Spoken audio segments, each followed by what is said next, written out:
Spoštovane gostje, sledi govor predsednice Republike Slovenije, doktorice Nataše Pirc Musar, ki jo vljudno vabim na oder.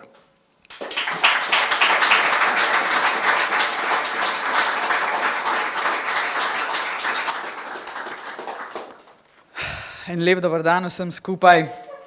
Najprej, neizmerno sem vesela, da ste se odzvali mojemu povabilu. Z levega in desnega pola to mi veliko pomeni. Namreč, mislim, da ženske lahko marsikaj naredimo, marsikaj premaknemo na bolje. Naša energija je drugačna.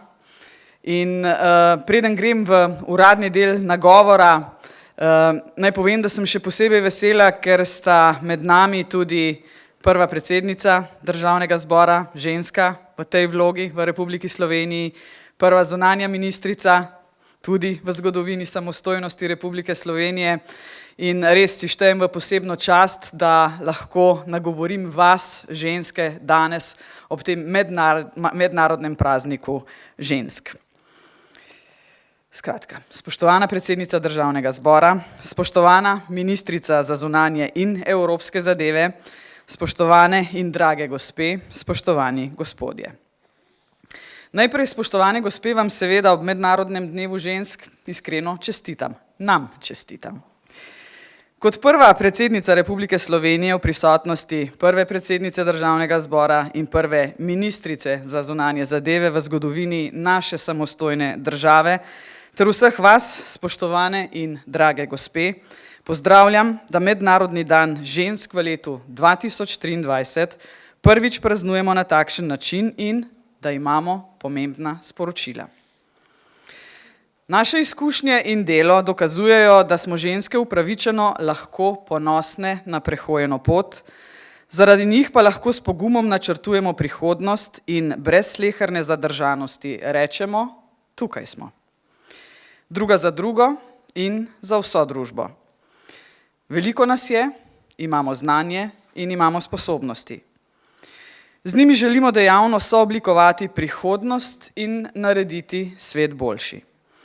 Tukaj smo in tukaj bomo. Prisluhnile vam bomo in pričakujemo, da boste tudi vi, tisti, ki nas poslušate in nas spremljate preko medijev, prisluhnili nam. Sodobna družba mora stati na temeljih enakopravnosti, solidarnosti in dostojanstva. In prepričana sem, da vse danes prisotne tukaj v to iskreno verjamemo. Spoštovane in spoštovani, v svojem govoru želim spregovoriti o treh temah, ki so mi zelo pri srcu. Najprej o pomenu današnjega praznika in feminizma za napredek družbe, nato pa vam bom predstavila projekt, pri katerem si iskreno želim vaše naklonjenosti in sodelovanja. Odločanje vedno temelji na znanju in ozaveščenosti. Vodilne predstavnice slovenske politike smo prve v vrsti, ki moramo biti, če želimo kakovostno odločati, ozaveščene o vseh pomembnih temah, ki vplivajo na naše življenje. Torej tudi o tem, kaj je feminizem in zakaj se je vredno potruditi za njegovo širše razumevanje v družbi.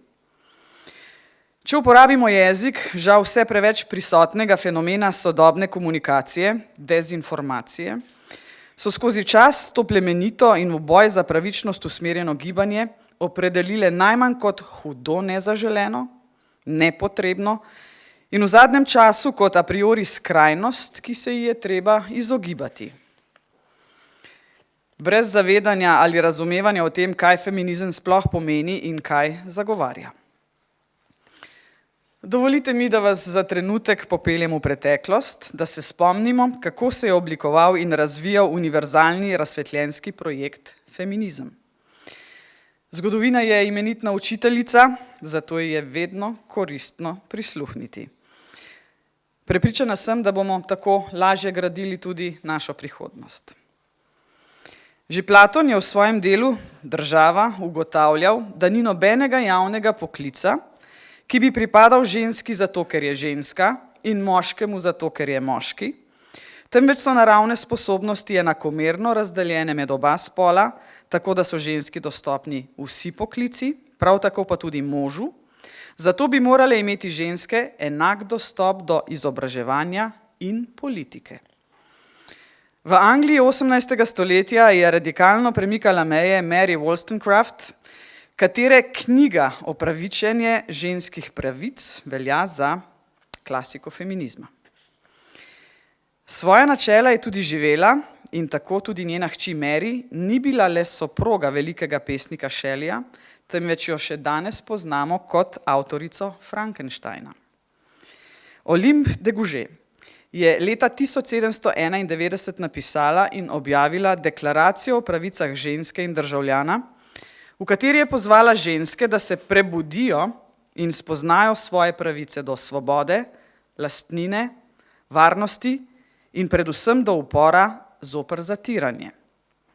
V zgodnjem 20. stoletju so sufražetke zahtevale volilno pravico tudi za ženske.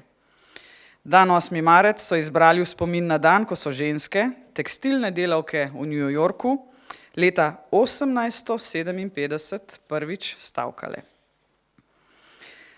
V Sloveniji so ti procesi potekali od prvih večjih demonstracij za pravice žensk, začetka izhajanja ženskega časopisa Slovenka, do prve Slovenke Marije Urbas, ki je leta 1906 doktorirala na Graški univerzi iz filozofije, do prvega praznovanja Mednarodnega dneva žensk, uzakonitve volilne pravice žensk leta 1945 ali pa leta 1974 v ustavo SFRJ zapisanega določila, da ima vsaka ženska pravico svobodno odločati o rojstvu otrok, do začetka delovanja prvega telefona v sili za pomoč ženskam in otrokom leta 1989 in nato tudi v samostojni Sloveniji.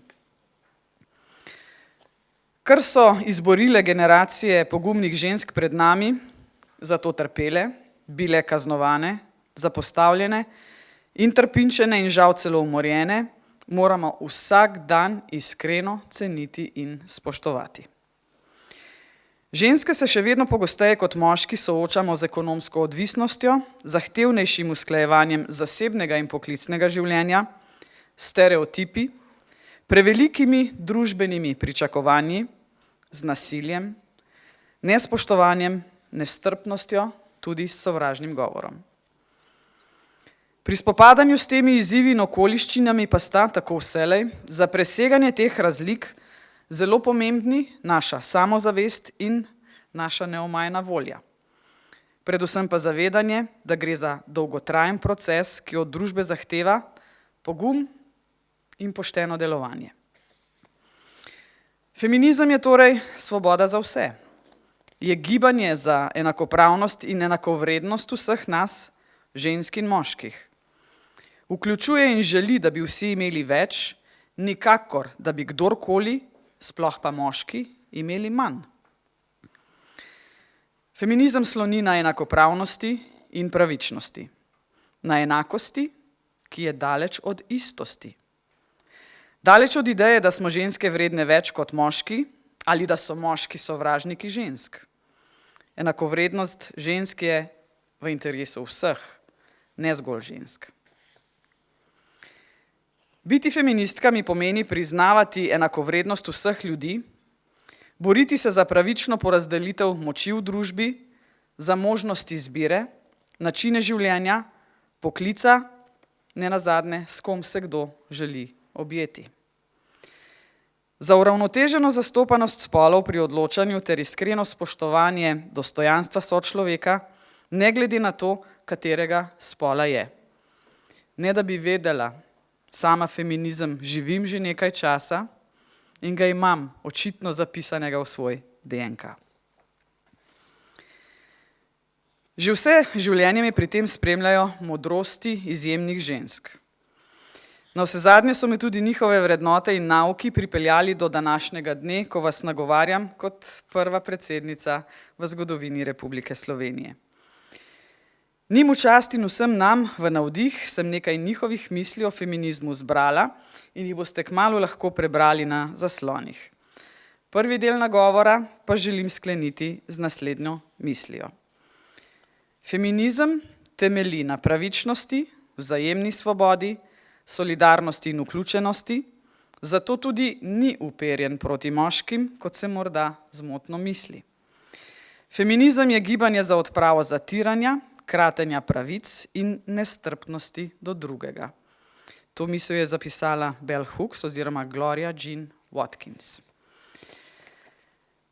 Zunanjo ministrico Tanjo Fajon sva se ravnokar vrnili iz Dohe z konference Organizacije združenih narodov manj razvitih držav.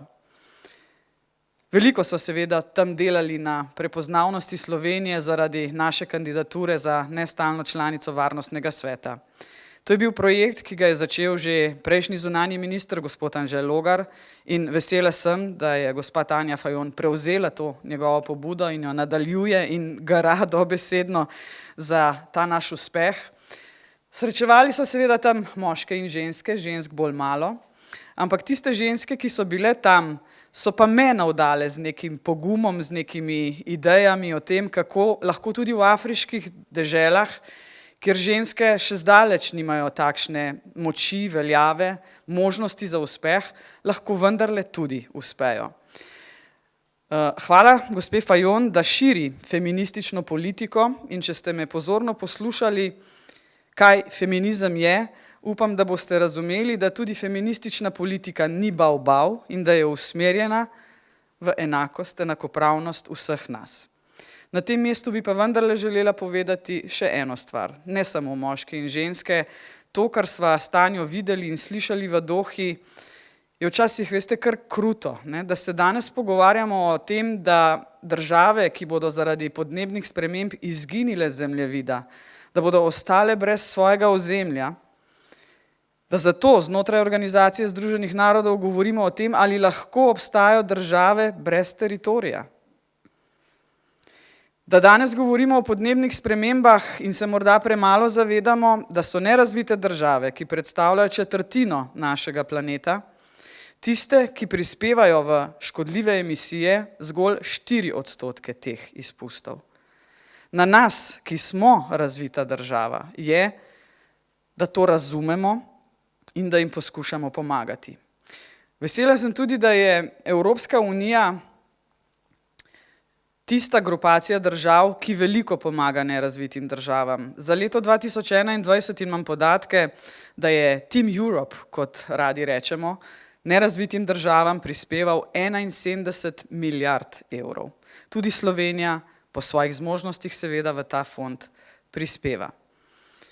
Ženske imamo drugačno energijo.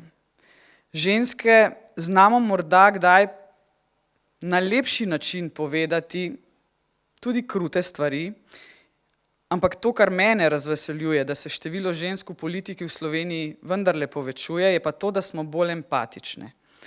Da znamo morda preko svojih čustev, zavedanja o tem, da svet okoli nas dejansko ni lep in res ni lep, doprinesti s to svojo energijo z razmišljanjem, predvsem v politiki, od koder vi prihajate, drage moje dame, nekaj te energije, ki bo peljala Slovenijo in ja tudi svet v lepši jutri. Hvala lepa.